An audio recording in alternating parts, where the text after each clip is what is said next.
Today we're going to talk about how your stance affects the length of your backswing. Sometimes to shorten your backswing, all you need to do is just change your stance.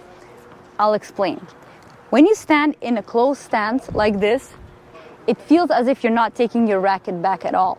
So when you're trying to do a bigger backswing, you take your racket back further and now it's way behind your back, but you still need to swing towards that direction. So now when you swing, sometimes your swing goes to the right.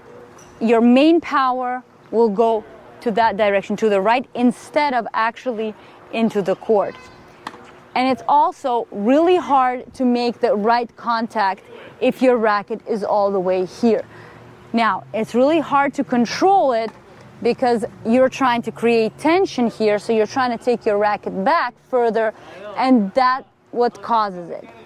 Now, if you stand in an open stance and you start feeling the tension, you have a feeling that you took your racket back as far as you can, but now the racket is on your side. So if I stand like this right now, I feel no tension. Like this, I feel tension. But if I stand in an open stance, I feel tension already here. So from here, I can swing and move forward. Let me show you some examples. So here, if I stand like this,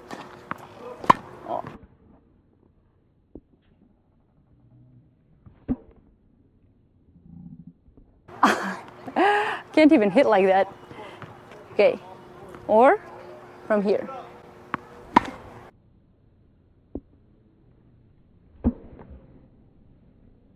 Try changing your stance and see how that affects your backswing. The same happens on the backhand. Now, if you stand in a complete closed stance, it's very easy to over-rotate.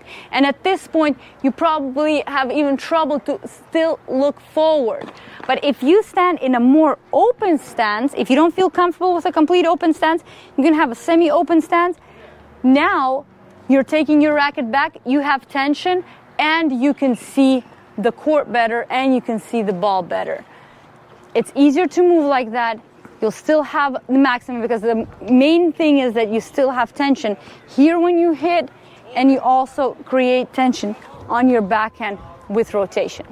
One more thing, why this backswing is more superior than this backswing is because normally you don't want to feel tension right away from the start.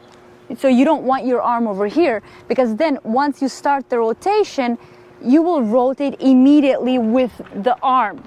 What you want is a lag. So that means that here at first you have not as much tension. Now when I start the rotation, now I will have a lag.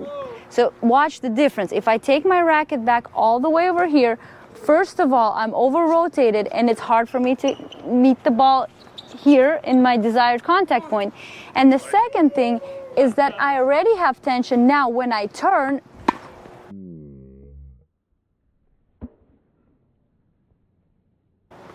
my arm starts moving right away, so I do not have a lag. But if I hold my arm here and my racket head is pointing to the back fence, now when I start the rotation, at first my shoulders will turn, and only then my arm will come. So it's something like this.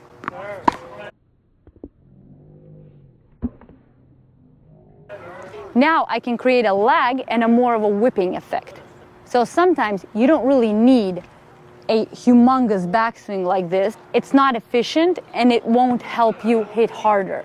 Just make sure that you take your racket back to the back fence and that you start with your upper body and shoulder rotation, and as long as you have the stretch here, you will hit as hard as possible. Hope you enjoyed this video. Please like and subscribe, and we'll see you guys soon.